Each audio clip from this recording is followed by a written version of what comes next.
Bienvenue, merci à vous. Je suis Gilles Daviovic, je suis le vice-président de la Société astronomique de France et je remercie Laurence Honorat, évidemment, de son accueil et de toute cette énergie passée à servir la promotion des sciences, la vulgarisation des sciences dans leur ensemble. Et merci de nous faire l'amitié de nous accorder cette première table ronde. On cite souvent évidemment plein de découvertes. Madame la ministre l'a rappelé dans son discours inaugural. Évidemment, des découvertes ou des inventions, parfois fortuites, faites par hasard, sans intention véritable. Voilà, donc on a parlé de la gravité, de la pénicilline, du principe d'Archimède, de l'aspirine. Bien d'autres choses encore qui seraient dues à la sérendipité. Donc c'est l'objet évidemment de cette table ronde. Si on ne trouve pas toujours ce que l'on recherche ou ce que l'on ne trouve pas toujours quand on cherche quelque chose, est-ce que l'on découvre, est-ce que ce que l'on découvre a toujours été recherché? Quelle est la part de la chance? Quelle est la part du hasard dans la démarche scientifique? Y a-t-il toujours quelque chose à trouver quand on fait de la recherche au sens le plus large? Les découvertes sont-elles fortuites, le fruit d'heureuses ou de malheureuses coïncidences ou d'imprévus, ou simplement le résultat de la perspicacité des femmes et des hommes qui recherchent? Existe-t-il par ailleurs un contraire à la sérendipité, quelque chose qui, comme Boyd le disait, et le nommait avec malice la zamblarité, en référence aux îles Humble, puisque sérendipité c'est en référence à Ceylan, sorte de découverte inexorable de ce que l'on ne veut pas savoir, des découvertes par mauvaises intentions. Alors les hypothèses, les observations, les mesures, les modélisations, les simulations sont des étapes de la démarche scientifique, mais évidemment elles ne suffisent pas à l'innovation. Il faut aussi un terreau, une atmosphère, de la créativité, de la perspicacité, du travail. Et c'est précisément ce que l'on va aborder avec mes invités, avec nos invités que nous avons choisis avec Laurence.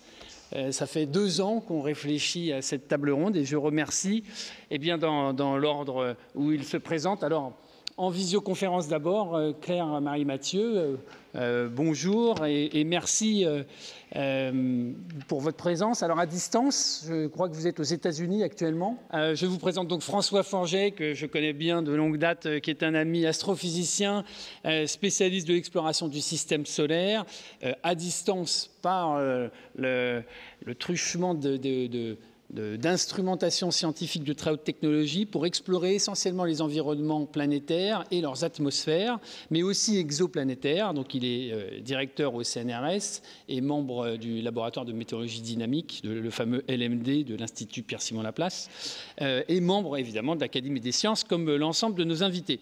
Et il nous parlera des explorations et du hasard et de la sérendipité dans ces explorations planétaires ou exoplanétaires grâce aux collaborations avec la NASA, l'ESA, l'Agence spatiale européenne, et le CNES, le Centre national d'études spatiales notamment, mais aussi avec la JAXA, les Japonais, les Chinois.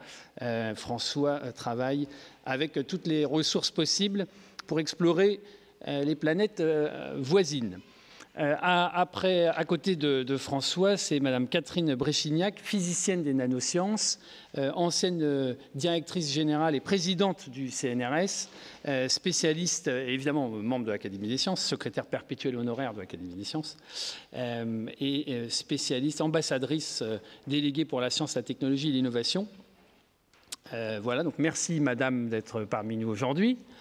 À votre gauche, nous avons Gérard Berry, qui est professeur et écrivain, ancien élève de l'École polytechnique, spécialiste également de programmation et de langage informatique. On va parler évidemment de sérendipité avec le digital, avec l'informatique et le numérique.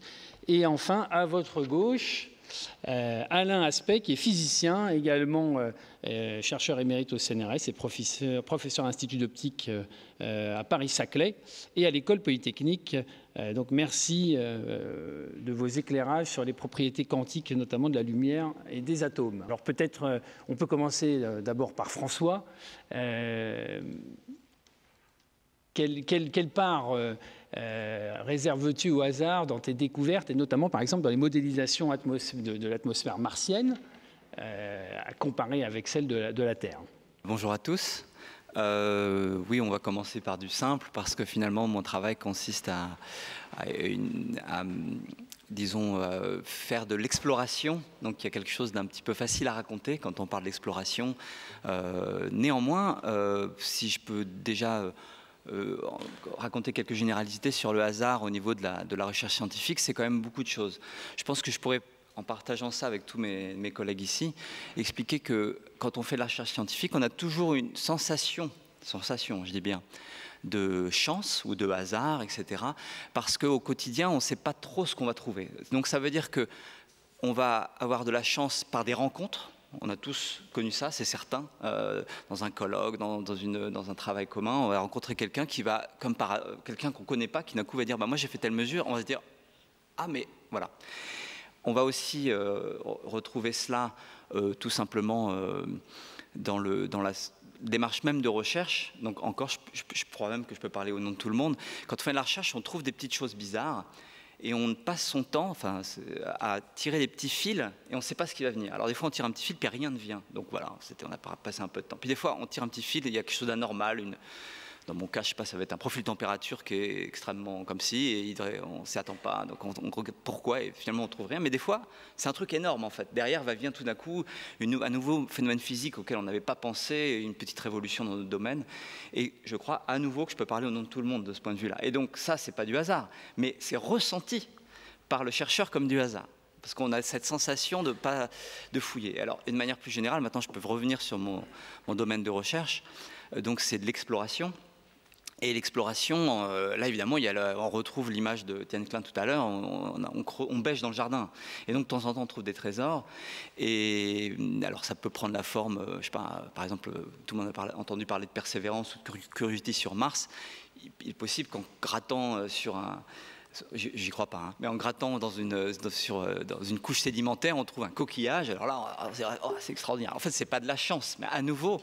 Il faut avoir il y a cette notion de chance et de hasard, et donc parfois même de sérendipité, parce que les aléas de l'exploration font que on va parfois, suite à une série de contingences, enfin je vais être maladroit avec le vocabulaire, trouver quelque chose qu'on n'aurait pas trouvé si telle chose s'est pas passée. Je pourrais revenir sur des exemples amusants, mais je ne vais pas dire ça. Et ça peut prendre une forme extrêmement sophistiquée, qui est que tout simplement on explore quelque chose de limité, et il faut avoir la chance d'avoir quelque chose d'intéressant à explorer. Je vais donner un exemple pour le coup pour illustrer cette idée. Actuellement, une des grandes révolutions dans nos sciences, c'est l'exploration des autres systèmes autour des autres étoiles, donc les systèmes exoplanétaires. Et il se trouve qu'on peut vraiment bien étudier les autres planètes quand on a la chance de voir un système stellaire par la tranche. Parce que c'est-à-dire que si on a la chance que les planètes passent devant l'étoile, à ce moment-là, ça fait des occultations et ça permet de caractériser les atmosphères, les planètes de manière très très bien. Alors, dans la bulle, dans la galaxie autour de notre système, dans les 30, 40, 50 années-lumière autour du système solaire, c'est là où vraiment on peut avoir beaucoup de signal et on peut faire des observations. Et alors, dans cette bulle-là, quelle est le nombre de systèmes qu'on a la chance de voir par la tranche? Alors c'est complètement statistique, la distribution est absolument parfaite, donc on sait exactement quoi faire avec ça. Mais ça fait quand même un nombre limité. Et par exemple, il se trouve que dans cette bulle facilement observable, il se trouve qu'il y a un système planétaire hors du commun, qui est beaucoup plus observable que les autres, autour duquel il y a 7 planètes qu'on va observer intensément dès que tous les scopes de nouvelle génération seront capables de les observer. Par exemple, le James Webb Telescope qu'on va envoyer dans quelques mois. Et il s'appelle TRAPPIST, c'est un système baptisé par des collègues belges, TRAPPIST en honneur des BR belges d'ailleurs. Et donc, il se trouve qu'il est là, c'est une chance incroyable, il va révolutionner notre connaissance des planètes, puisqu'on va observer tout d'un coup le nombre de planètes qu'on va pouvoir caractériser va être multiplié par 2. Et il aurait pu ne pas être là. Voilà, c'est un exemple un petit peu du fait qu'il faut avoir de la chance dans les objets qu'on observe dans l'exploration. Est-ce que j'ai fait des découvertes par hasard? J'ai envie de répondre oui et non. Oui, parce qu'on a la sensation, moi j'ai la sensation en permanence, quand j'ai la chance de faire quelques découvertes, qu'il y a eu une part de hasard. Ça se passe toujours de manière comme ça, on fait un truc, on trouve, on creuse, et il y a une impression d'avoir de la chance. Je le ressens comme ça, c'est ce que j'évoquais tout à l'heure. Et des fois, je peux vous donner des exemples où il y a eu réellement de la chance. On peut casser quelque chose, puis au final, ça marche mieux que prévu, et puis voilà. Et quand tu soulignes cette histoire de modélisation, en fait, tu insistes sur un autre point qu'on pourra traiter, c'est que le hasard est aussi un outil. Je ne sais pas si c'est à ça que tu veux venir. Donc un outil ou quelque chose qu'il va falloir maîtriser ou utiliser. Donc on pourrait revenir, le hasard est au sens probabiliste du terme, on l'utilise beaucoup. Nous, par exemple, moi, dans mon quotidien, j'utilise beaucoup une méthode qui s'appelle la méthode Monte Carlo, que tout le monde connaît, qui consiste à tirer au hasard pour ne pas avoir à explorer tout. Et on tire au hasard selon il y a toute une astuce statistique. On échantillonne et ça permet de faire des calculs très bien maîtrisés, beaucoup plus rapides ou beaucoup plus précis qu'avec d'autres méthodes. Enfin, on pourrait y revenir si ça vous intéresse. Et il y a un autre aspect du hasard, puisque tu viens sur le côté technique qu'il faut maîtriser, c'est le hasard au sens...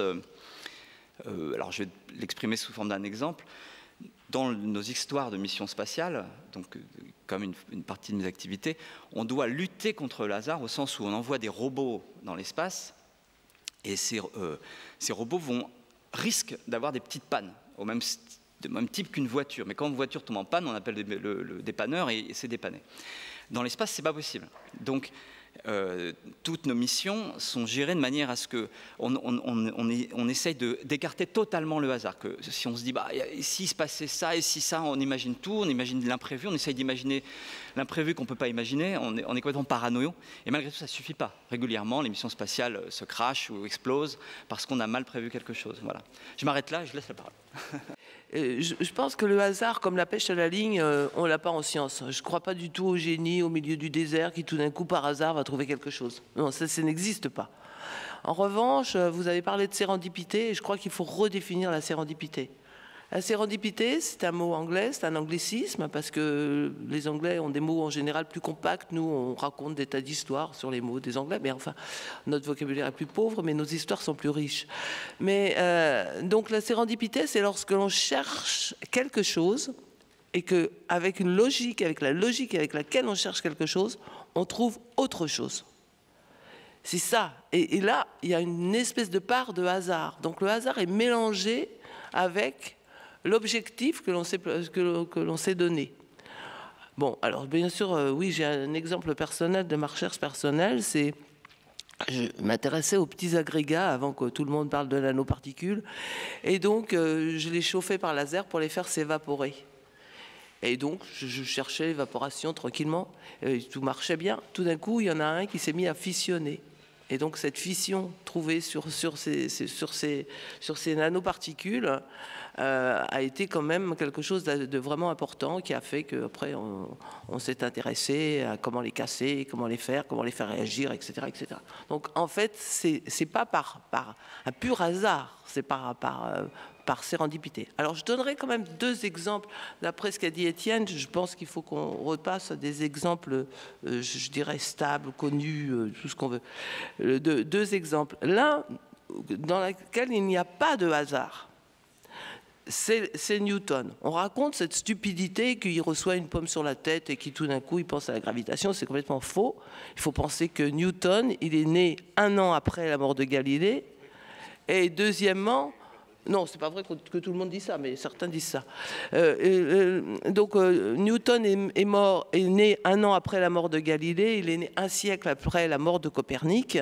Donc on savait déjà très bien depuis Copernic, Galilée, Tycho Brahe, Kepler, les lois de Kepler et même Descartes. On savait très bien que les astres tournaient les uns autour des autres et que la Lune tournait autour du sol, de la Terre. Et de l'autre côté, on avait toutes les expériences de Galilée qui avaient essayé, vous savez, l'image d'Épinal où il prend 2 objets de poids très différents. Alors vous pouvez prendre une bille et une armoire normande et puis tout d'un coup elles tombent toutes les deux en bas en même temps quand il les lance du sommet de la tour de Pise. Alors c'est encore une image d'Épinal, c'est pas vrai, mais l'histoire, le concept est vrai, et ça c'est fondamental en physique, c'est l'inertie, la masse d'inertie et la masse gravitationnelle. Et donc en fait, ce qui est contre-intuitif, c'est que vous avez l'impression que pousser une bille sur le sol, c'est beaucoup plus facile que déplacer une armoire normande. Donc en fait, vous avez ce concept-là de la chute des corps. Donc, ce qu'a fait Newton, c'est qu'il a essayé de réfléchir à cette attraction terrestre. À la fois, il se dit pourquoi la pomme tombe et la Lune ne tombe pas. Et la Lune tourne et il se répond à lui-même en disant la pomme tombe et la Lune ne tombe pas parce que la Lune a une vitesse. Et on sait très bien maintenant avec les satellites qu'on met autour de la Terre que plus vous êtes proche de la Terre, plus vous tournez vite, plus vous êtes loin, plus vous tournez lentement. Les géostationnaires sont à 36 000 km. Et là, on a la station où se trouve Thomas en ce moment, Thomas Pesquet, elle est à quelques centaines de kilomètres. Donc en fait, et ça c'est une réflexion, c'est une compréhension à partir d'expérience. Donc il n'y a pas de hasard du tout dans ce qu'a fait Newton. En revanche, si vous prenez un autre exemple, celui de Becquerel, là vous avez vraiment de la sérendipité. Becquerel, il était professeur au Muséum d'histoire naturelle, son père était professeur au Muséum d'histoire naturelle, son grand-père était professeur au Muséum d'histoire naturelle, et au Muséum d'histoire naturelle, c'est un véritable trésor qu'on trouve là. Il y a des tas de minéraux, de matériaux, et donc, lui, il s'intéressait à la phosphorescence, enfin, ou la luminescence, tout dépend ce que vous... C'est-à-dire que quand on éclaire certains matériaux, ils réémettent de la lumière plus tard.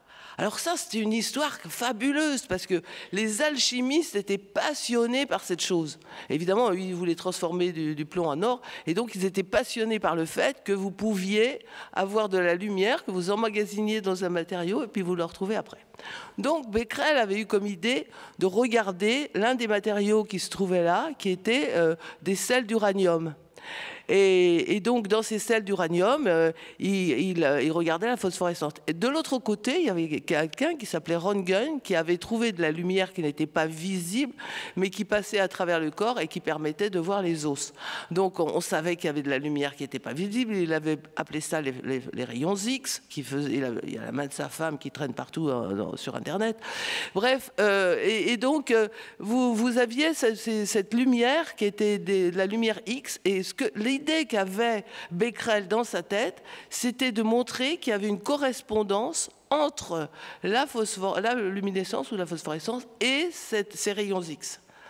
Alors, pour ça, il a fait une expérience, il a pris une plaque photographique, il l'a entourée de papier noir, et il a mis par-dessus du minerai d'uranium, il a mis ça au soleil. Le soleil, évidemment, a chauffé l'uranium, émis de la lumière, et l'uranium, après, a phosphoréscé. Et ensuite, il a développé la plaque photo, et il s'est rendu compte qu'il y avait la trace du minerai. Et il a écrit, alors ça, c'est formidable, il a écrit, on a ça dans les archives de l'Académie des sciences, il a écrit un article dans les comptes rendus de l'Académie des sciences où il raconte, vous voyez, j'ai raison, la luminescence, elle correspond aux fameux rayons X, puisqu'il pensait que c'était des rayons X. Bon. Donc, très bien. Puis, comme il est quand même sérieux, une manip ne suffit pas, il recommence plusieurs fois. Puis, un jour, il recommence, il reprépare sa plaque très précieusement, met une plaque photo, autour de papier noir, met par-dessus le minerai d'uranium, et puis il pleuvait. Alors, il mit ça dans son tiroir. Il pleuvait un jour, il pleuvait 2 jours, enfin, c'était la pluie, quoi.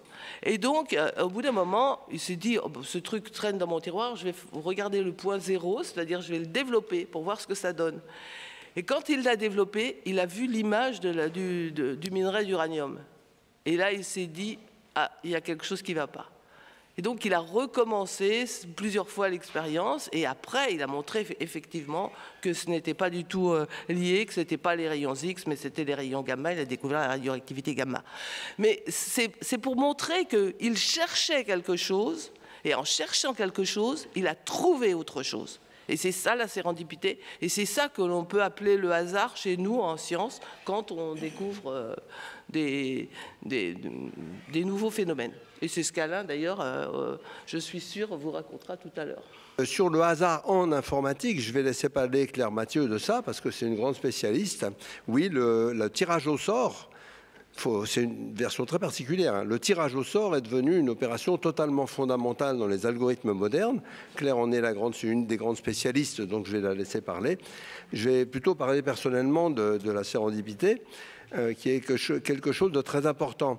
Et même en informatique, qui est quand même une discipline de nature assez mathématique, surtout comme on l'a fait nous.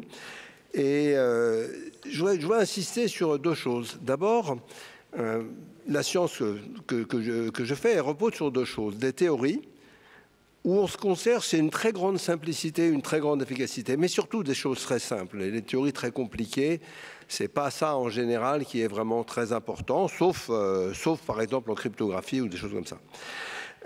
Et puis des expérimentations qui peuvent être extrêmement longues et difficiles, ça c'est un peu en commun avec la physique, les physiciens aussi cherchent des théories simples.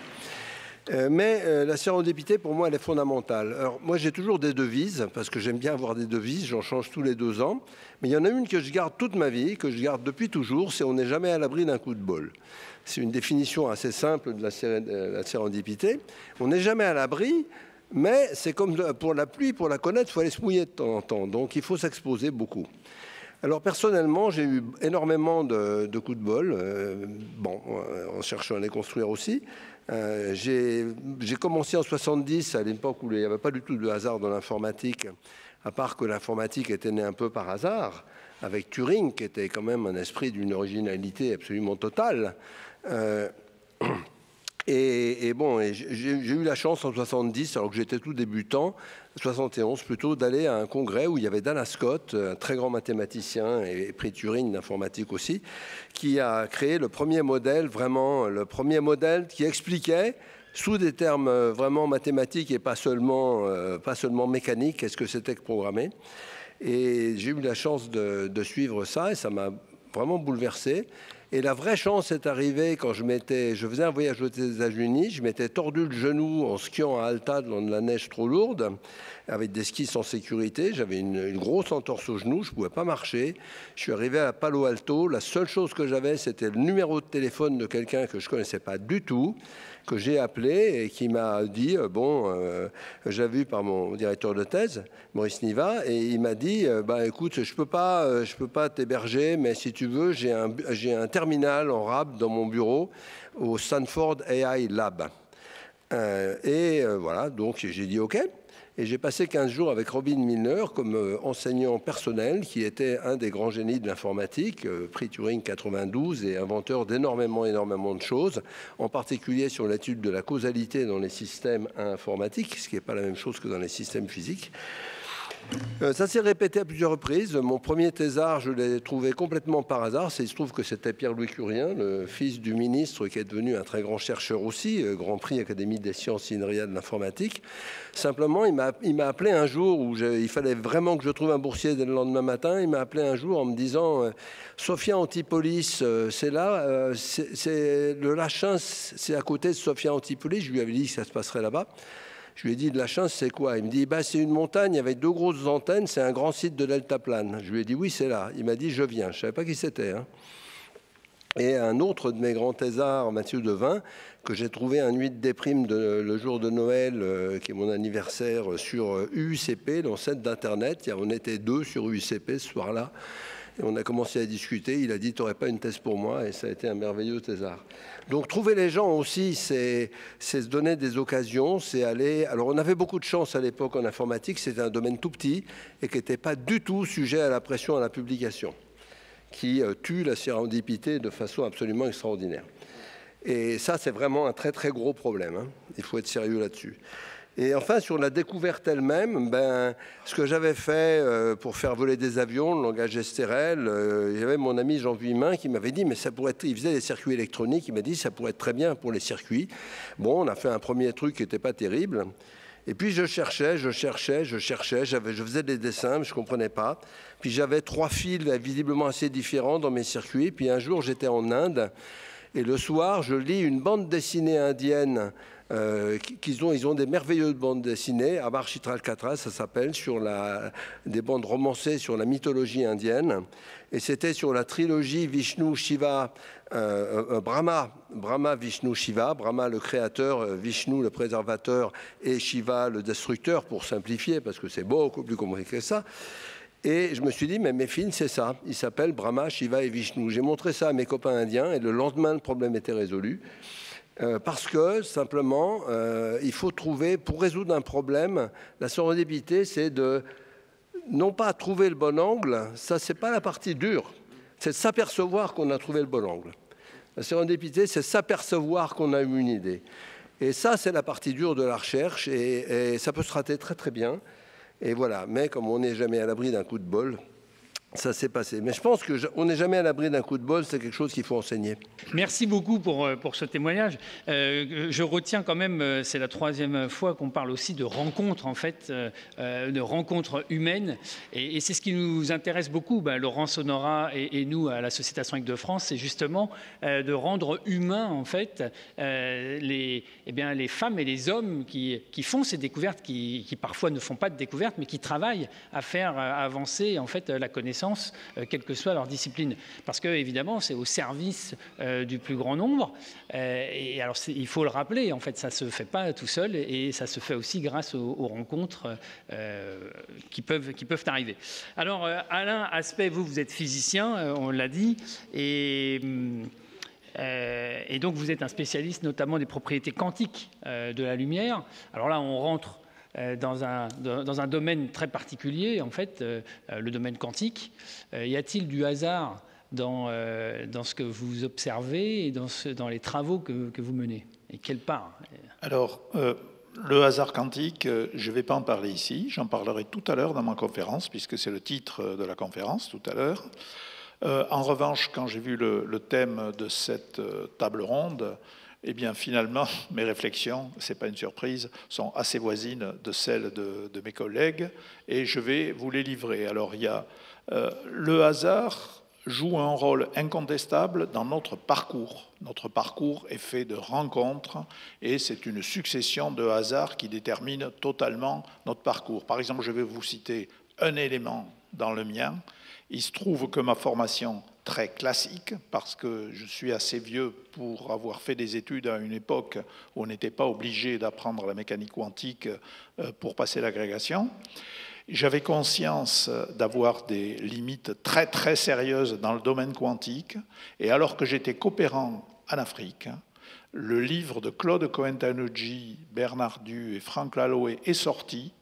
Et comme il fait chaud l'après-midi en Afrique, on reste dedans parce qu'il fait trop chaud pour aller dehors, etc. Je me suis procuré ce livre, j'ai appris ce livre, j'ai appris littéralement ce livre de la page 1 à la page 1300. Et quand, un an plus tard, je suis tombé totalement par hasard à nouveau sur l'article de John Bell, j'étais totalement préparé à comprendre l'article de John Bell. Donc je pense que nous tous, on peut vous raconter que les travaux, disons, significatifs, notables que nous avons faits, ils n'auraient pas eu lieu si on n'était pas tombé par hasard un jour sur quelqu'un qui nous a dit quelque chose, un autre jour sur un article qu'on n'avait pas l'intention, on l'a trouvé par hasard, etc. Mais je crois qu'il faut distinguer ça de la sérendipité qui me fascine, et celle telle que vous l'avez décrite, telle que Catherine l'a décrite, celle que tout expérimentateur rêve de rencontrer, et que je n'ai malheureusement jamais rencontré, dont je vais vous raconter une autre histoire de sérendipité qui est comme celle de Henri Becquerel. Moi, je travaille avec des photons, des atomes, et finalement, ce sont des systèmes assez simples pour que, malheureusement, je ne suis jamais tombé sur un phénomène totalement inattendu en cherchant autre chose. Ça aurait pu se faire, mais ça ne s'est pas fait. En revanche, il y a un phénomène qui me fascine absolument, ou une découverte qui me fascine absolument, parce que je crois qu'on peut difficilement faire mieux dans le domaine de la sérendipité, c'est Davison et Germer. Davison et Germer sont des physiciens qui travaillent aux États-Unis dans un laboratoire qui s'appelle, je ne sais pas quoi, Western Electric, qui est l'ancêtre des fameux Bell Labs. On est dans les années 1920. Et ils veulent étudier la rugosité d'une surface de nickel en envoyant des électrons dessus. Et ils se disent, les électrons, c'est tout petit, donc on va envoyer un pinceau d'électrons, puis on va regarder les angles sous lesquels ils sont diffusés, et puis ça va nous donner une idée de la rugosité des angles sur la surface, comme c'est tout petit. Alors c'est une bonne idée. Puis ils observent un drôle de truc qu'ils ne comprennent pas, ils publient. Et puis, M. Davison fait un voyage en Angleterre, dont je vous rappelle, on est dans les années 1920, en bateau, donc il va en Angleterre, et une fois qu'il est là-bas, il assiste au congrès de la Société anglaise de physique ou quelque chose d'équivalent, et là, à sa grande surprise, il entend Max Born présenter les courbes qu'il avait publiées pour expliquer que ces courbes, avec ces drôles de modulations qu'il avait observées, c'était certainement le fait qui venait d'être prédit par Louis de Broglie, à savoir que les électrons, il faut aussi les décrire par une onde, et donc c'est le caractère ondulatoire des électrons qui a été observé d'une façon totalement fortuite par Davison, et il n'a même pas lui-même compris. Il a entendu une conférence où on présentait sa courbe à l'appui de ça. Alors comme il était malin, dès qu'il est rentré aux États-Unis, il a amélioré son expérience, il a fait plein de mesures et il a eu le prix Nobel. Mais c'est quand même le cas extrême où non seulement il découvre un phénomène étrange, mais c'est quelqu'un d'autre qui l'interprète. Bon, voilà. Moi, j'aurais rêvé dans ma vie professionnelle de tomber sur quelque chose comme ça. Bon, je ne dis pas qu'il n'y a pas des petites choses hein, de temps en temps, mais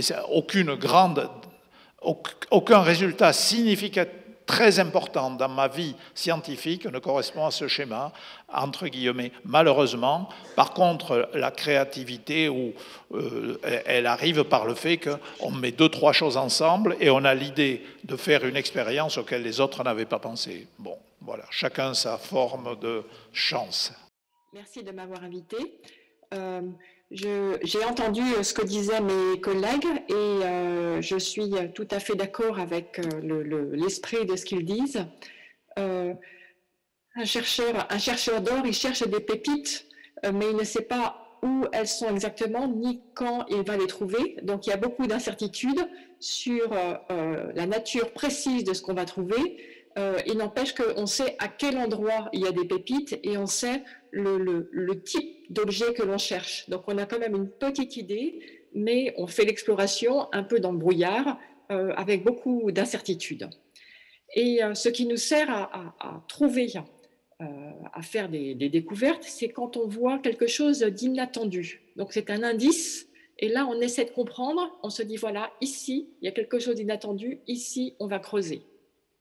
Et donc, le fait de se rendre compte que c'est inattendu, c'est ça qui est le résultat de notre travail, de nos connaissances, la capacité à reconnaître que quelque chose est inattendu. Je pense que c'est peut-être ce dont Gérard Berry parlait lorsqu'il a dit qu'il fallait voir qu'on a quelque chose. Et donc, pour ça, on utilise la boîte à outils qu'on a à notre disposition. Et donc, fait-on des découvertes par hasard? Eh bien, c'est rare, mais il se trouve par hasard qu'on a le bagage nécessaire pour pouvoir comprendre, pour voir une structure. Si je prends mon exemple personnel, donc je n'ai pas non plus d'exemple faramineux, mais ce que je peux dire, c'est qu'il m'est arrivé, par exemple, que je travaille sur un problème de graphe, et le fait que je connaisse à la fois des résultats probabilistes sur des méthodes d'analyse de modèle d'Ising d'un côté et des techniques d'optimisation, une certaine famille de méthodes d'optimisation. Cela m'a permis de combiner les deux, avoir ces deux outils pour démontrer quelque chose de nouveau. Et donc, là où il y a le hasard, c'est que lorsque j'ai étudié le modèle d'Ising, ce n'était pas pour travailler sur ce problème. C'était 10 ans auparavant pour une autre raison. Lorsque j'ai travaillé sur l'optimisation, ce n'était pas spécifiquement pour ce problème. Et donc, il s'est trouvé que j'avais dans ma boîte à outils ce qu'il fallait pour comprendre le problème que j'étais en train d'analyser. Et donc, pour cela, on peut dire c'est le hasard. Voilà, il se trouve que je sais ceci, je sais juste ce qu'il faut pour pouvoir faire le lien.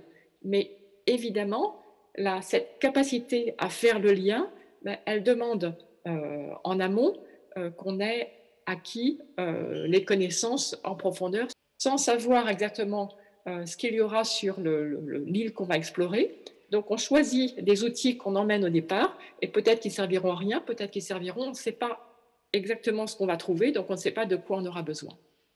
Donc, en ce sens, il y en a qui ont de la chance, il y en a qui n'ont pas de chance, et la chance est aidée par la quantité, certainement la quantité des choses qu'on apprend et puis la façon dont on les intègre dans notre système de pensée. Alors en algorithmique, on utilise beaucoup le hasard Il y en a déjà qui a été mentionné dans les algorithmes de type Monte Carlo. Et puis, on peut aussi penser au jeu parce que quand on cherche un algorithme efficace, l'une des considérations fondamentales, c'est est-ce que cet algorithme va être rapide, efficace au sens de la rapidité avec laquelle il va construire la solution. Et pour ça, pour certains jeux de données, il sera plus ou moins rapide. Et on peut imaginer l'algorithmique comme étant une sorte de jeu où on a deux joueurs. D'un côté, il y a l'algorithme qui fait ses choix sur l'ordre dans lequel il va effectuer les opérations, quelles opérations il va faire, ce qu'il va regarder, comment il va explorer l'espace des possibles. Puis de l'autre côté, on peut imaginer un deuxième joueur, l'adversaire, qui choisit sa donnée. Si on veut avoir un algorithme qui fonctionne pour toutes les données, eh bien, il faut penser au pire cas, c'est-à-dire un adversaire qui pense à une donnée qui sera choisie pour mettre en défaut l'algorithme. Donc l'adversaire essaie de ralentir l'algorithme essaie d'être rapide, quelle que soit la donnée. Algorithme, donnée, ce sont les deux joueurs. Et si vous pensez à des jeux entre deux joueurs qui essaient de gagner, vous voyez bien que le hasard est souvent fondamental pour trouver quelque chose d'efficace. Par exemple, si vous pensez disons, pierre, papier, ciseaux, vous voyez bien que si vous ne jouez pas, si vous n'avez pas une stratégie qui fonctionne au hasard, vous allez tout rater. Donc, pour gagner, il est nécessaire d'utiliser le hasard. On peut penser aussi à la méthode probabiliste qui peut permettre de démontrer l'existence de certains objets juste en montrant que leur probabilité d'existence est non nulle. Autrement dit, on a un ensemble d'objets, peut-être des graphes avec une certaine structure, qui est un espace énorme qu'on ne peut pas explorer en entier. Et parfois, la façon la plus efficace de l'explorer pour trouver certaines structures, eh bien, c'est d'y aller au hasard. Je terminerai par une petite observation sur le ressenti du hasard et la réalité du hasard. Si je pense à mon existence, au Moyen-Âge, au XIVe siècle, la peste a éliminé peut-être jusqu'à la moitié des habitants en Europe. Si je pense à mes ancêtres, donc j'ai 2 grands-parents, 4 grands-parents, 8 arrière-grands-parents, etc. Bon, il y a, disons, une vingtaine de générations si je remonte jusqu'au Moyen-Âge. Donc, ça veut dire que j'ai 2 puissance 20 ancêtres à cette époque-là, c'est-à-dire de l'ordre, disons, de 1 million, quelque chose comme ça.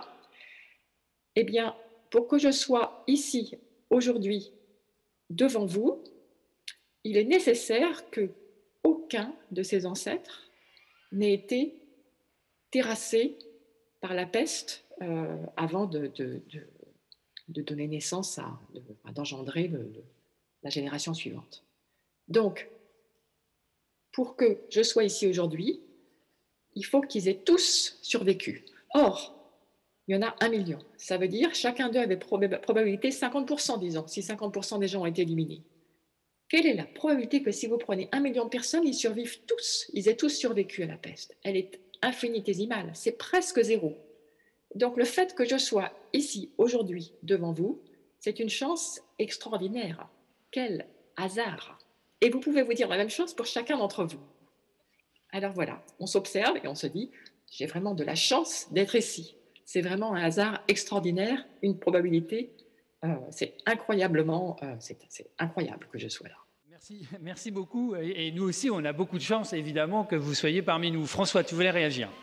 Je voudrais insister sur 2 choses, puis soulever une question. Alors, insister sur un point qui, en fait, en amont, on a dit tout à l'heure que pour pouvoir saisir une découverte par sérendipité, il fallait être capable de distinguer ce qui était différent. Et je voudrais ajouter, et en cela, je rebondis sur l'exemple de la découverte de la diffraction des électrons sur la plaque de métal, sur le fait que, quand on fait de la recherche, en tout cas dans mon domaine, par exemple, on explore, on voit des phénomènes, on essaie de les expliquer. Alors on les explique comment? On fait des calculs ou des modèles, puis on se dit, bah voilà, mon modèle marche, je les explique. Et en fait, ça ne marche pas toujours. Et là, et c'est quelque chose, c'est un message fort que j'essaye de diffuser avec mes jeunes chercheurs, mes étudiants, et je pense qu'on fait tous pareil, de dire que quand ça ne marche pas, ou quand on fait quelque chose, c'est une grande erreur en science de vouloir trouver ce que l'on cherche. Et de temps en temps, on ne trouve pas du tout ce que l'on cherche. Et des fois, on ne comprend pas. Et on est déçu parce que ce que l'on trouve ne colle pas aux observations, par exemple. Alors on se dit, non, j'ai raté. Et ça amène même à un grand danger en recherche, la tricherie, un sujet important en sciences. Et donc, au contraire, quand on trouve quelque chose qu'on ne comprend pas, qui ne colle pas aux observations, des fois, il faut être capable ça aurait été le cas pour, j'ai oublié leur nom malheureusement, de ces chercheurs.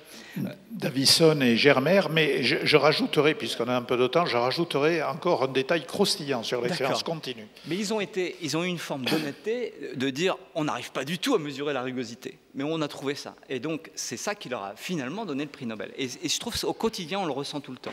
Et l'autre point, donc on pourra rebondir là-dessus, que je voudrais soulever, c'est un sujet qui est au cœur aussi de la sérendipité, c'est l'idée de savoir si une découverte, donc là on va bien au-delà presque, une découverte, par exemple si on prend l'exemple de Becquerel, Henri Becquerel, qui fait cette découverte, la question c'est, s'il n'avait pas eu cette chance, combien de mois ou d'années il aurait fallu attendre avant qu'on fasse cette découverte? En science, il faut être extraordinairement modeste et se dire que n'importe lequel qui a fait des découvertes extraordinaires, s'il n'avait pas été là, il y aurait eu un hasard, ou une chance, ou une sérendipité qui aurait fait que quelqu'un d'autre, avec la même connaissance, aurait aussi trouvé la solution. Alors, ça aurait pu prendre 1 mois, 2 mois, 10 mois, peu importe, pas très longtemps d'ailleurs. D'ailleurs, Einstein n'aurait pas été là, on aurait quand même la relativité générale. Je pense qu'il existe des cas de découverte, et c'est ceux-là qui sont les plus fascinants, où il aurait fallu peut-être attendre 50 ans, ou de nombreuses années. Sur 3 milliards d'années. Oui, on est bien d'accord. Mais c'est ces découvertes-là qui sont les plus fascinantes. Est-ce que vous voulez, pour le plaisir de l'anecdote, que je vous en dise un peu plus sur Davison, parce que c'est extraordinaire.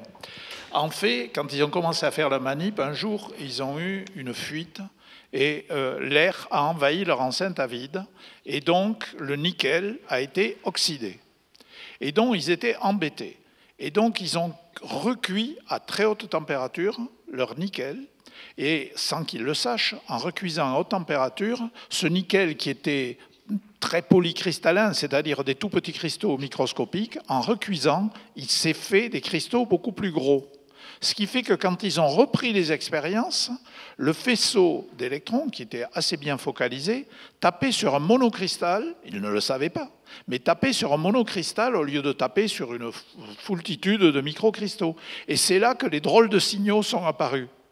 C'est dire qu'il y a sérendipité et sérendipité. Eux, ils ont vraiment eu une succession. Comme tu dis, ils n'étaient vraiment pas à l'abri du tout de plusieurs coups de bol. Hein. Voilà. Mais pour revenir à ce que nous a dit Claire Voisin, je partage assez la position de Catherine, c'est-à-dire que certes la chance que Claire Voisin elle-même soit parmi nous est infinitésimale, mais qu'on ait aujourd'hui parmi nous quelqu'un avec le même talent que Claire Voisin, ça, la chance est beaucoup moins infinitésimale, parce que c'est comme quand on rencontre quelqu'un à l'étranger par hasard, on dit « Oh, quelle était la probabilité que je te rencontre 3 ?» Mais si on prend tout son carnet d'adresses, déjà, il y a déjà davantage de chance. Donc Claire, désolé, mais je suis sûr que si ça n'avait pas été toi, on aurait eu quelqu'un d'aussi intéressant et d'aussi brillant que toi. Gérard Berry, allez-vous, à vous. Oui, il y a 2 choses. D'abord, on peut avoir de la malchance aussi quand on a un coup de bol. Par exemple, Ada Lovelace, qui travaillait avec, qui est peut-être la première créatrice de l'informatique, en fait. En tout cas, c'est elle qui a inventé la notion de programmation de façon très claire, qui travaillait avec Charles Babbage, qui n'a jamais réussi à construire sa machine différentielle. Ada Lovelace avait compris à peu près en 1860, je n'ai pas la date exacte, qu'après tout, si on programmait des machines, on pourrait faire des tas de choses comme de la musique, du traitement de texte, du traitement d'images. Elle avait compris ça, mais elle n'avait juste pas les moyens de le réaliser. Et ça, c'est quelque chose qu'on a retrouvé relativement récemment, le fait qu'elle avait compris ça, parce qu'il a fallu attendre Turing et après les premiers ordinateurs. Mais les idées étaient toutes déjà là, mais simplement, la société ne s'en est pas encore aperçue parce qu'elle n'avait pas les moyens de les réaliser. L'autre chose que je voudrais dire, c'est qu'il y a un vrai problème dans l'enseignement. Dans l'enseignement, on enseigne la science de façon linéaire, comme si c'était une chaîne causale de découverte, ce qui n'est pas tout à fait vrai. Et on demande aux enfants de répondre à des exercices préformatés, etc., ce qui est exactement le contraire d'une trajectoire de découverte. Bon, il y a quand même de plus en plus les gens comprennent ça. Mais il y a un gros boulot. Moi, j'ai été enseignant Montessori chez les petits et on les laisse se tromper énormément. On les laisse se tromper énormément parce que c'est comme ça qu'ils comprennent la différence entre une erreur et une bonne trajectoire.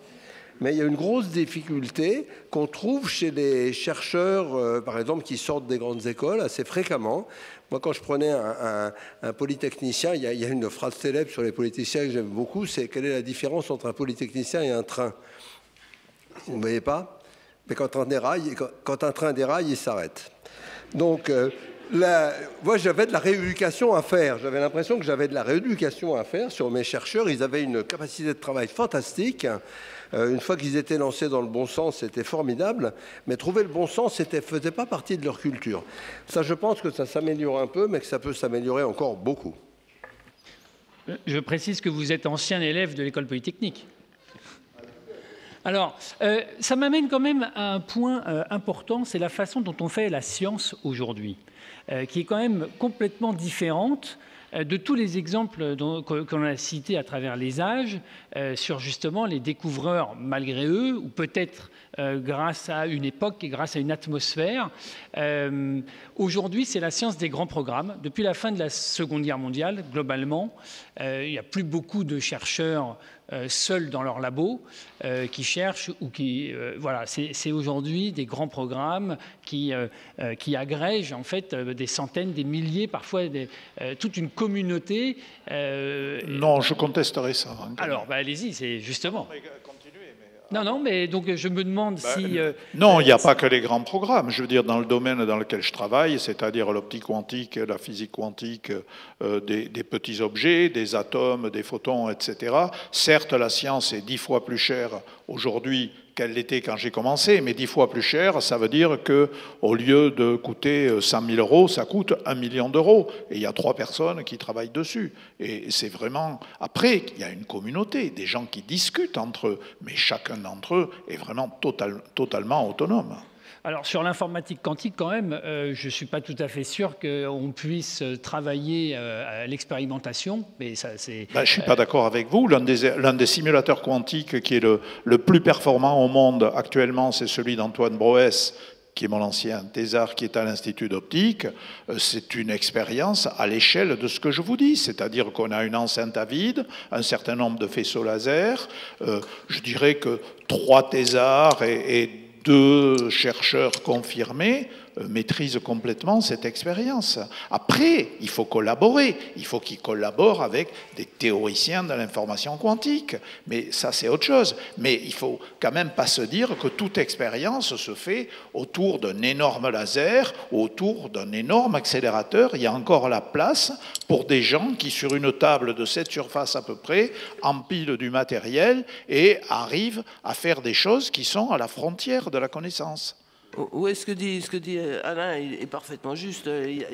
Toutes les échelles existent dans la recherche. Toutes les échelles existent. Vous avez des très gros programmes, effectivement, comme le spatial. Vous avez des programmes autour du CERN. Vous avez des choses comme ça c'est vrai. Mais vous avez des expériences qui sont tout aussi intéressantes et qui sont sur, je dirais, à taille humaine, où on peut manager à quelques-uns ces expériences-là. Donc, voilà, c'est clair. Ce qui est le point un peu plus difficile aujourd'hui, c'est l'enseignement dont a parlé Gérard tout à l'heure aussi, c'est-à-dire qu'en fait, on enseigne en général de manière cloisonnée, et comme toute la connaissance ne pas se déborde de l'esprit humain, on a moins d'espace chacun pour la sérendipité. C'est-à-dire qu'on n'a pas suffisamment de connaissances pour pouvoir faire ce que Alain disait tout à l'heure, c'est-à-dire avoir à la fois l'expérience et toute la connaissance qui va avec pour essayer de retrouver la solution. Donc en fait, et là se produisent des rencontres, et c'est ces rencontres-là qui sont aussi un peu le fruit du hasard. Ouais, il ne faut pas oublier aussi qu'il y a plusieurs sortes de sciences. Il y a les sciences de la nature. Là, c'est quelque chose où la nature, c'est la première chose qu'on n'a pas choisie. Hein. Mais il y a aussi les sciences qui ne sont pas de la nature, comme les mathématiques ou l'informatique. En informatique, on fabrique tout. Nous, on n'est pas embêtés. Les physiciens font ce qu'il faut, vraiment ce qu'il faut pour qu'on puisse travailler. Et c'est dans nos têtes qu'est le problème, c'est pas dans les machines chez nous. Et c'est vraiment très important parce que là, on peut travailler à petits groupes. Un exemple, c'est Larry Page et Sergey Brin, 2 étudiants de Stanford qui n'ont même pas fini leur thèse, qui ont inventé un petit algorithme qui s'appelle PageRank, le classement des requêtes dans les moteurs de recherche. Ils n'ont pas fini leur thèse, ils ont fondé une petite société qui s'appelle Google, qui est née de ça, qu'il a beaucoup perfectionné après et qui est maintenant la 2e ou la 3e du monde. Donc, ils étaient 2. Le moteur de recherche a été inventé par un Français qui s'appelle Louis Monnier et Blanche Fanning, un Américain qui n'avait plus de boulot. Il ne savait plus quoi faire. C'était chez Digital Equipment qui avait arrêté les travaux sur les circuits. Ils faisaient des circuits. Ils se sont dit, on va faire autre chose. Ils ont fait le premier moteur de recherche, Alta Vista. Donc, chez nous, et les mathématiciens, ils ne travaillent pas par bande de 200. On ne peut pas tirer des conclusions générales sur toutes les sciences de ces phénomènes-là. Il y a une très grande diversité, y compris en physique, bien sûr, et il y a des physiciens théoriciens aussi. Donc, voilà. Je crois que ce que tu voulais exprimer, c'est l'idée que oui, quand on conçoit pendant des années une expérience au CERN, par exemple, pour détecter le boson Higgs ou je ne sais quoi dans ce genre, on a un objectif et tu te dis, il n'y aura pas de sérendipité. Moi, je pense qu'il peut y en avoir tout le temps, partout. Et la difficulté, c'est quand on est sur un tel instrument, avec de nombreuses équipes, de savoir l'identifier, à nouveau de laisser la liberté. Et l'autre aspect qu'on pourrait dire sur la science moderne, la tendance, on a beau dire, c'est quand même d'avoir tendance à financer la recherche sur des projets. Et ça peut être une source de stérilité, au sens où on pourrait avoir l'impression qu'on doit expliquer ce qu'on va faire, demander de l'argent pour le faire, et ensuite on doit le faire. Et des fois, il existe certains projets scientifiques, même des work packages, c'est-à-dire qu'on doit à l'avance dire « je vais vous rendre un rapport sur la découverte de ça ». Alors évidemment, ça ne marche pas, ça. Et heureusement, il existe une certaine flexibilité, en tout cas qu'il faut cultiver, il y a un risque, qui est qu'il faut à la fois que les chercheurs soient un petit peu filous, c'est-à-dire qu'ils disent je vais rechercher ça, mais en fait ils ne savent pas trop ce qu'ils vont trouver. Il faut qu'ils sachent parfois exprimer j'ai cette idée-là, je vais mettre ces 2 trucs-là ensemble, ça va faire des étincelles, mais je ne sais pas ce que je vais trouver. Et à ce moment-là, il faut que heureusement, ce sont des chercheurs encore qui évaluent ces propositions, soient capables de dire « Ah ouais, c'est une bonne idée de voir les étincelles que ça va faire. » Je me pose aussi la question. Et de nos jours, ça marche pas mal, il faut avoir le courage. Donc il faut... cette recherche par projet a beaucoup d'inconvénients, elle était moins présente il y a quelques années. Et il faut surtout, on est obligé de faire avec, mais il faut surtout faire en sorte qu'elle soit au niveau de ce qu'on propose de faire et au niveau de l'évaluation, soit ouvert au fait qu'on ne sait pas ce qu'on va trouver, que donc il y aura peut-être de la sérendipité et qu'il faut pouvoir même aussi, et ça c'est quand même le cas, on a par exemple, pour donner un exemple, la ministre tout à l'heure a mentionné qu'elle voulait renforcer le programme ANR. Quand on a une ANR, donc c'est un projet de recherche, on nous donne quelques centaines de milliers d'euros, on recrute des gens, on dit je vais faire une ANR sur la classification des minéraux comme si, tout d'un coup si on trouve autre chose et que finalement on part à droite, il faut que ce soit accepté et acceptable et même recommandé. Je voudrais en rajouter une couche, d'abord sur le côté qu'il faut savoir être un peu filou. Moi, je considère qu'un grand nombre de fois, j'ai fait finalement une forme de cavalerie. C'est-à-dire qu'on met un projet, alors le cas idéal, c'est on met un projet sur quelque chose qu'on n'a pas encore publié, mais dont on a presque les résultats finaux, et donc on sait que ça va marcher à tous les coups, et on a même déjà à moitié monté l'expérience, donc on va avoir de l'argent de reste, et cet argent de reste va permettre d'aller, c'est pour ça que je parle de cavalerie, il va permettre d'aller explorer un autre sujet qui n'est absolument pas dans le projet, et qui, s'il donne des bonnes indications, nous permettra de faire le projet suivant, etc. etc. Donc c'est une cavalerie, mais qui, dans mon cas, s'est jamais terminée en catastrophe de Ponzi. Alors, et par ailleurs, je voudrais quand même... il se trouve que j'ai passé la plus grande part de ma carrière au CNRS, et dire que là, on a un exercice extrêmement intéressant au CNRS, c'est que tous les 4 ans, il faut faire un rapport d'activité dans lequel on explique ce qu'on a fait et ce qu'on compte faire. Et donc, ça veut dire que 4 ans après, vous regardez ce que vous avez écrit, ce que vous aviez prévu. Eh bien, je peux vous dire, je peux prendre tous mes rapports les uns derrière les autres. Pendant les 2 premières années, je fais ce que j'avais écrit, et à la 3e année, je fais quelque chose de différent. Et donc, quand j'écris mon rapport d'activité, j'écris « J'avais prévu de faire ça, mais entre-temps, il s'est passé ceci et j'ai trouvé cela et c'est drôlement plus intéressant. » Et je vous assure que les commissions ne m'ont jamais sanctionné pour ça. Donc, il ne faut pas avoir une vision trop négative des projets. à condition que, effectivement, les gens qui jugent les projets aient un tout petit peu de compréhension que la science fonctionne comme ça, mais comme la plupart du temps ce sont eux-mêmes des chercheurs, ils comprennent. Voilà. J'espère que la Cour des comptes n'écoute pas ce que je viens de dire, ou qu'il y a aussi à la Cour des comptes des gens assez intelligents pour comprendre que finalement ça fonctionne comme ça. Voilà. Donc encore de la place finalement pour l'innovation et la créativité, parce que c'est un terreau, en fait, une atmosphère. Est-ce qu'on pratique la science? Vous cinq, vous avez évidemment des collaborations internationales très importantes et des échanges internationaux très importants. Est-ce qu'on pratique aujourd'hui, et notamment Claire évidemment, est-ce qu'on pratique aujourd'hui la science de la même façon partout? Est-ce qu'on aborde cette façon peut-être d'insuffler la créativité, de permettre en fait l'innovation de la même façon dans tous les pays du monde? Est-ce qu'on prépare les esprits? On parlait d'éducation tout à l'heure, c'est très important évidemment. On sait qu'il y a une crise des vocations, notamment chez les filles, aux sciences. Est-ce que c'est partout le même constat? Oui, dans les pays où fort PIB, enfin où le pourcentage de PIB donné à la science est correct, on fait de la science de la même façon. On a des collaborations internationales, on travaille toujours en réseau. Oui, c'est sûr que cette communauté scientifique, alors on travaille dans nos communautés scientifiques, hein, on n'est pas tout, on peut pas tout travailler tous ensemble en même temps, mais oui, on a à peu près la même chose. Non, le problème de la recherche en ce moment et de la science, de l'évolution de la science ne fait que croître, ça c'est évident, mais surtout aujourd'hui, on est tombé devant une absurdité sans nom qui est le taux de publication. C'est-à-dire qu'en fait, on a aujourd'hui une publication toutes les 10 secondes, publication scientifique, toutes les 10 secondes qui tombe, clic, clic, clic, sur votre ordinateur. Et c'est impossible à lire. Donc en fait, on est submergé par une masse. Alors, on fait un tri parce que on est revenu à un ancien système où on travaille avec les gens qu'on connaît, je dirais presque. Parce que sinon, le nombre de publications devient gigantesque. En ce qui concerne la façon dont on fait la recherche dans les autres pays, donc il y en a deux que je connais un petit peu plus particulièrement. Il s'agit des USA et d'Israël. Et aux États-Unis, la plupart de mes collègues ne sont payés que 9 mois par an ou 10 mois par an.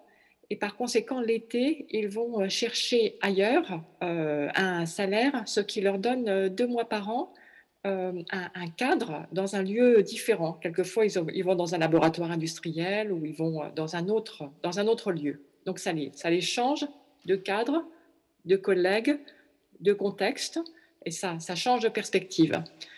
En Israël, autrefois au moins, les universitaires n'étaient pas suffisamment payés par rapport au coût de la vie en Israël. Et donc, pour pouvoir acheter un appartement un jour, il était nécessaire pour eux d'aller ailleurs.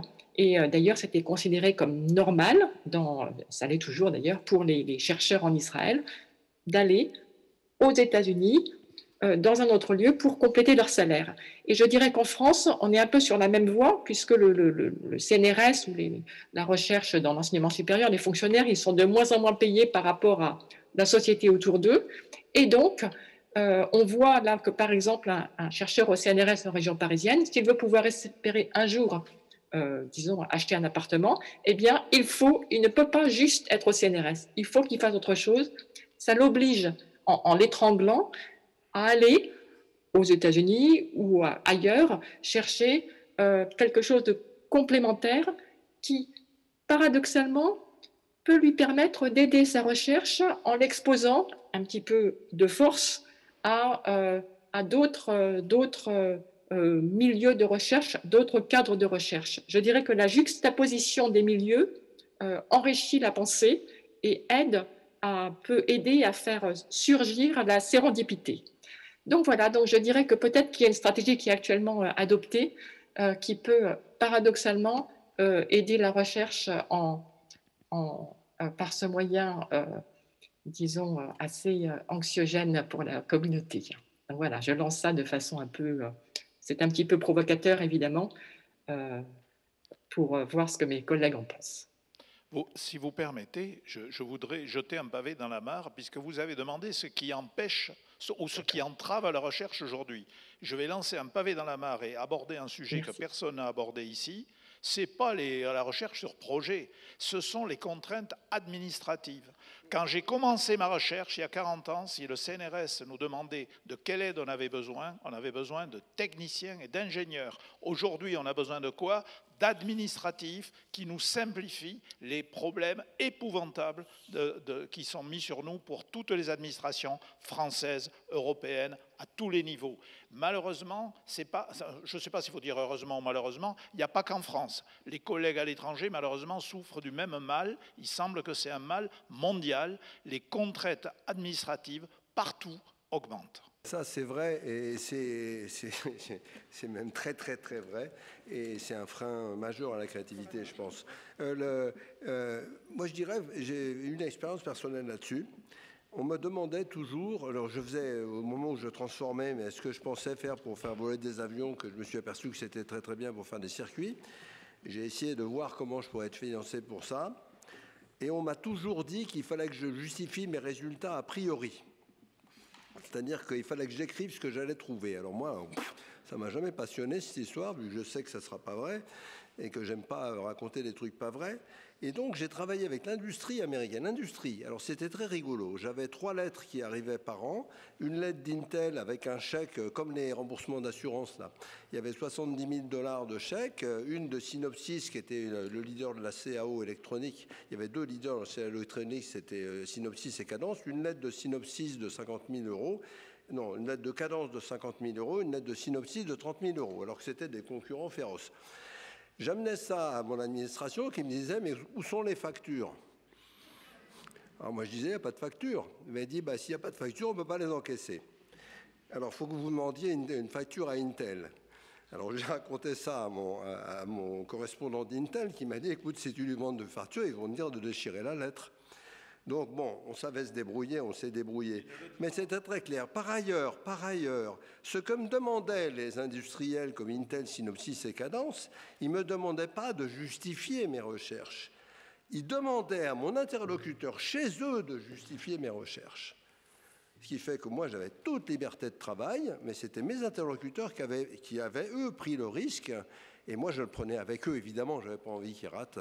Et c'est comme ça qu'on a trouvé des choses tout à fait originales, et parce qu'on avait la paix administrative, mais l'administration n'était même pas capable d'encaisser nos chèques. Alors c'est rigolo, mais c'est vrai.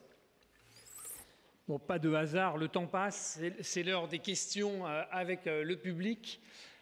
Donc nous avons 2 personnes avec des micros à droite et à gauche de la salle qui se lancent pour les questions à nos 5 invités. Par rapport au problème du grand nombre de publications, j'ai vu qu'il y avait des entreprises qui essayaient d'utiliser de l'intelligence artificielle pour pouvoir mieux les noter. Est-ce que vous avez des expériences ou un avis là-dessus ?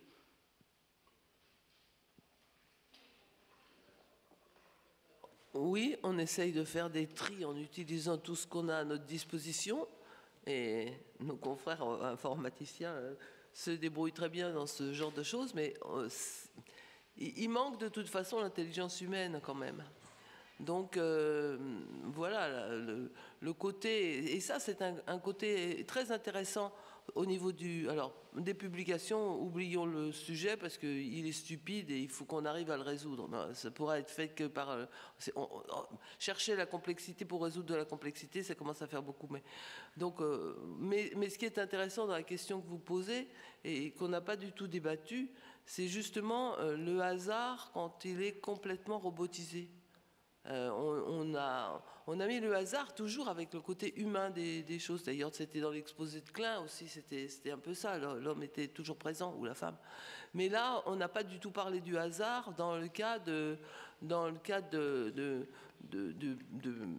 robots, de choses qui, justement, avec l'intelligence artificielle. Donc ça, je pense que... Claire Voisin. Claire peut répondre... Claire Mathieu. Claire peut vous répondre là-dessus, je pense. Claire ? Non. Enfin, parce que j'ai pas bien entendu en fait. Donc, Je parlais de la sérendipité, alors du coup, ça, je ne sais pas si ça peut exister, mais dans la randomisation, dans le hasard, le hasard chez l'humain et le hasard en intelligence artificielle, en algorithmique, quoi. Oui, j'ai entendu en tout cas.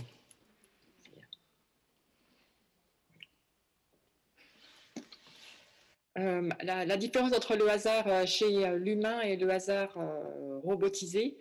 Bon, le hasard robotisé, c'est vraiment basé sur lancer des pièces et puis utiliser ça pour guider sa démarche. Donc en fait, c'est le hasard, mais c'est très très structuré. C'est le hasard dans le sens cadré par les probabilités. Le hasard pour les humains, on ne fait pas comme ça, parce que nous, on ne sait pas tirer un nombre au hasard. Quand on nous demande de penser à un nombre au hasard, en fait, le nombre qu'on pense, il n'est pas du tout distribué par une distribution uniforme. Donc, le hasard pour les humains, en fait, c'est plutôt guidé par des choses qu'on ne comprend pas, qu'on ne sait pas analyser. Je ne sais pas si ça répond à la question sur la différence entre les deux types de hasard. On peut répondre peut-être par des exemples. Un exemple, combien de personnes ont plus d'un mot de passe dans la salle? Aïe, aïe, aïe. Bon. Un seul mot de passe. Bon, c'est quelqu'un de bien. Voilà quelqu'un de bien. Alors, un bon mot de passe est un mot de passe dont on ne peut absolument pas se rappeler. Et un bon mot de passe, ça se fabrique en tirant des lettres au hasard. Vous tirez 12 lettres au hasard dans l'alphabet informatique et là, vous avez un bon mot de passe. Alors évidemment, vous vous dites c'est un mauvais mot de passe parce que je ne peux pas m'en rappeler. Pourtant, c'est ça un bon mot de passe. Pourquoi ? Parce qu'il a énormément d'entropie, c'est-à-dire qu'il n'y a absolument aucun moyen de le trouver par hasard. Tandis que si votre mot de passe est dans un dictionnaire, il va se trouver très vite. Et le nombre de mes copains et copines qui se font pirater leur mail augmente à une vitesse totalement effarante. Donc un bon mot de passe, ça se fabrique au hasard et il y a des coffres-forts à mots de passe qui servent à faire ça.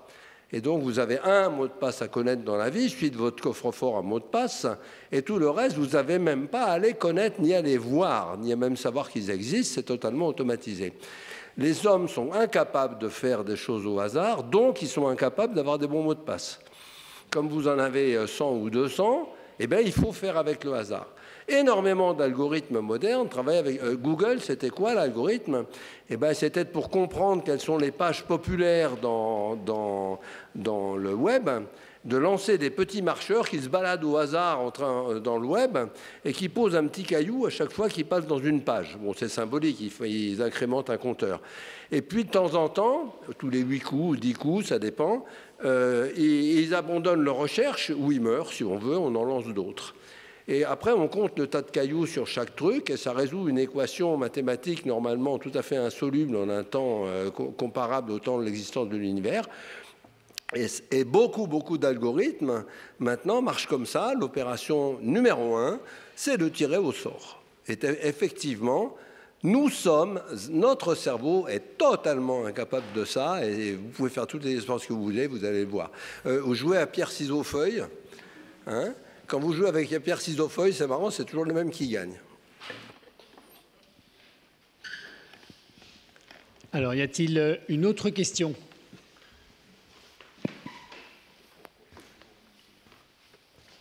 Bonjour. J'avais une question, puisque vous aviez effleuré le sujet tout à l'heure, quand vous parliez notamment, je crois, du CERN, tout ça. Et je pose la question particulièrement à Alain Aspect. Disons, le fait que l'expérience ait une taille et un budget conséquent, à quel point ça peut être une contrainte ou un frein à la notion de sérendipité? À mon avis, ça l'est absolument pas. Je crois que la sérendipité peut arriver en toutes circonstances. Ça peut arriver avec une expérience à 2 francs 6 sous. La sérendipité, c'est vraiment, comme le dit Gérard, quoi. On n'est pas à l'abri d'un coup de chance. Alors après, le talent, parce qu'il ne faut pas raconter l'histoire, quand on pense à Fleming, hein, Fleming qui, par hasard, soi-disant, la moisissure est tombée sur sa boîte de pétri. Vous connaissez la vie de Fleming. Fleming avait été chirurgien pendant la guerre de 14. Il voyait les gens mourir de septicémie. Et toute sa vie, il a été obsédé pour trouver le médicament qui permettrait de lutter contre les infections. Donc évidemment, le jour où la moisissure est tombée sur sa boîte de pétri, il était complètement prêt, donc Pasteur a totalement raison. Mais la sérendipité, je crois que c'est vraiment totalement indépendant du budget, des circonstances, et voilà. Après, en revanche, il y a les circonstances, c'est-à-dire que si vous êtes dans un système extrêmement contraint, par exemple, j'imagine parfois dans la recherche industrielle, où vous avez un problème à résoudre en urgence, puis vous tombez sur un truc par hasard. Vous n'allez pas pouvoir suivre cette piste. Alors, je précise, vous n'allez pas pouvoir la suivre dans l'immédiat. Il y a un exemple que je connais très bien, c'est celui de Thomas Ebbesen. Thomas Ebbesen était au Japon dans un laboratoire de recherche industrielle et il faisait de la chimie et il voulait faire un grand nombre de réactions chimiques en parallèle et donc il avait demandé à un technicien de creuser des petits trous dans une feuille en or, parce que ces petits trous allaient chacun faire une petite expérience de chimie. Et puis, ces petits trous avaient une taille nettement inférieure au micron, c'est-à-dire nettement inférieure à la longueur d'onde de la lumière. Et puis, il passe cet objet devant la lumière, il voit que la lumière passe. Il dit, ça alors, c'est vraiment bizarre. Mais il a mis 6 ans avant de faire de ce sujet un sujet qui est devenu extrêmement important, qui s'appelle la plasmonique. Parce qu'entre-temps, il avait autre chose à faire. Donc, les circonstances dans lesquelles vous observez votre phénomène sont importantes. Mais il faut, être préparé par ses lectures, par sa culture. Mais vraiment, je crois qu'il n'y a aucune corrélation entre la sérendipité et le niveau de financement. Il faut avoir des antennes ouvertes. Alors, nous avons le temps encore pour 1 ou 2 questions. Étienne Klein donc faisait appel aux variables cachées du libre arbitre, en disant que peut-être c'était pas si libre que ça, à celui qui a montré qu'il n'y en avait pas des variables cachées. Voilà, c'est juste une petite parenthèse par rapport à ça. Et sinon, la question, moi je suis joueur d'échecs, et donc l'informatique a beaucoup révolutionné le jeu d'échecs, et notamment il y a peut-être 2 ou 3 ans, il y a eu une petite révolution dans notre milieu, qui est aussi un milieu très, très spécifique, qui a été AlphaZero, qui a appris en 9 heures de temps à jouer tout seul aux échecs. Alors AlphaZero, parce qu'on lui a donné, à part les règles du jeu, aucune autre information, ce qui n'était pas le cas des ordinateurs précédents, qui, eux, avaient bénéficié de millions de bases de données de parties jouées par les humains. Lui, il a appris vraiment tout seul, AlphaZero, et en 9 heures de temps, et il est devenu... le meilleur, ce qui joue le mieux au monde aux échecs aujourd'hui, quoi.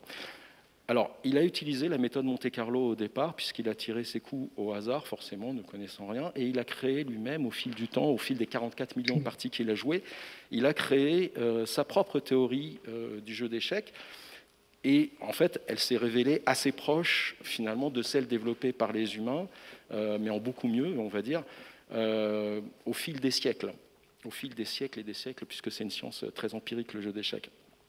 Et en fait, là où je veux en venir, c'est qu'en partant donc juste de contraintes qui sont les règles du jeu et en faisant intervenir le hasard, on est arrivé à un déterminisme très précis qui est le résultat de la partie d'échecs.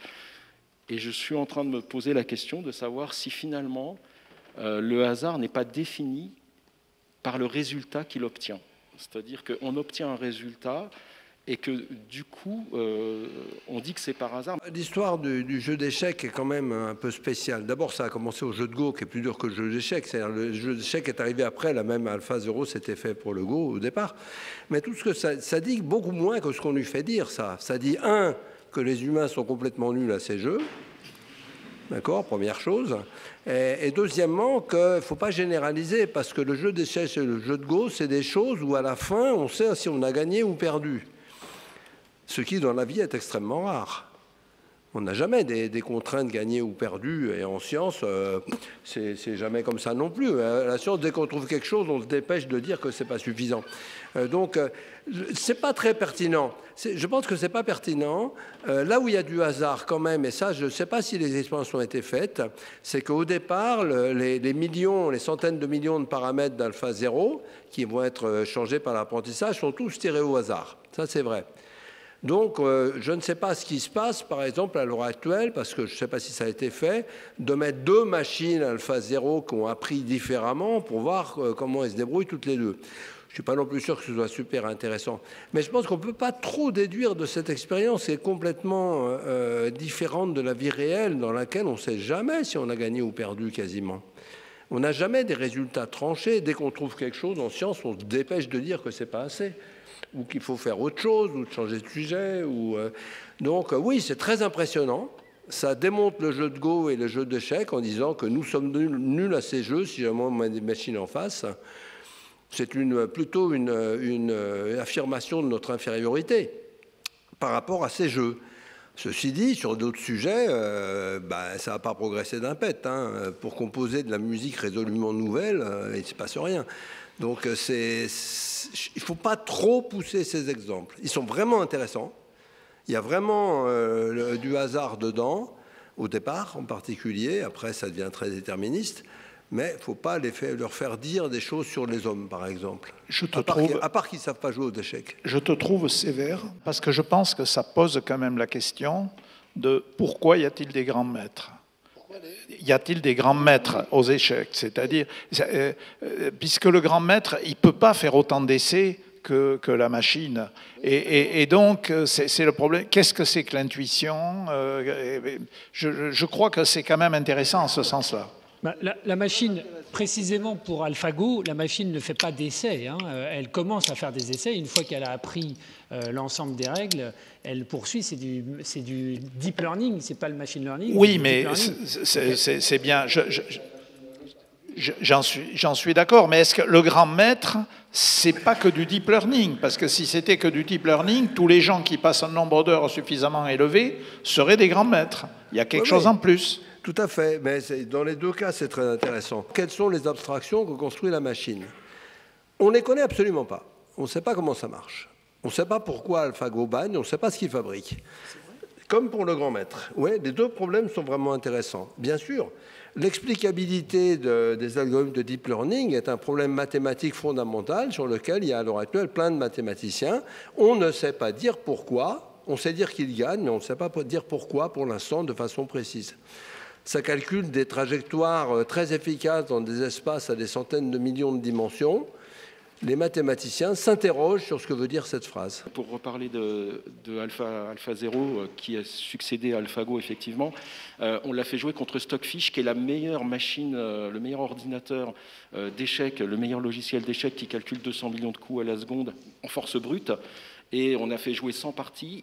Le résultat, c'est 26 à 0, donc 74 parties nulles et 26 victoires pour Alpha 0. Et ça, c'est quand même un résultat qui est tangible et qui est édifiant et qui veut dire quelque chose, quoi. Ah, tout à fait, mais il n'y a pas plus force brute que Alpha 0.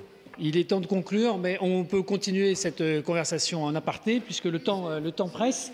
Claire, Mathieu, merci infiniment pour votre présence nocturne et en visioconférence. Entre-temps, le jour s'est levé. Merci et au revoir. Et puis, vous pouvez applaudir évidemment nos 4 autres académiciens. Donc, Time World continue. Merci et très bon Time World, très bonne édition.